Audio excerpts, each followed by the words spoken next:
Палејќи свеќе и слушајќи ги неговите безвременски хитови, голем број македонски граѓани неодамна му дадоа последна почит на едно од најголемите музички имиња на балканските простори, познатиот кантавтор Ѓорги Балашевиќ.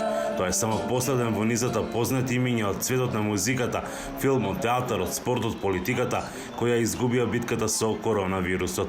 Еве, јас лично познавам 50 жртви на коронавирус.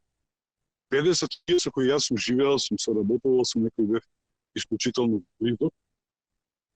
И зарем тоа не е доволно за оние лесноверни што потпаѓаат под фейк ньюс да сватат дека навистина овој вирус постои и дека се додека не се заштитуваме едни од други, ќе бидеме во ваква ситуација. Никаде не одам без ова. Џамбазов вели дека најмногу го погодила загубата токму на Балашевиќ, бидејќи израснал со неговите песни. Сум заработил од неговите песни приближно колку една голема куќа.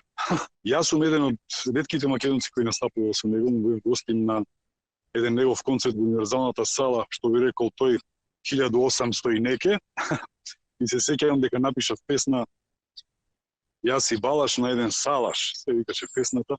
Некои пак се емотивно поврзани со некои од овие луѓе. Окриѓанецот Горан Папас вели дека првата средба со Зоран Џорлев ја имал на 4 годишна возраст. Џорлев генерално мене лично многу ме повреди. Практично Џорлев е човекот кој што го откри мојот талент за музиката. Знаеш, и тој момент мене за Џорлев ми е толку силен, толку свеж, што мислам дека дури јас сум жив, тој спомени момент кај живее со мене. Новинарката Милица Џаровска вели дека се покажало и овој вирус не бира кого ќе нападне. Лари Кинг последно во светски рамки.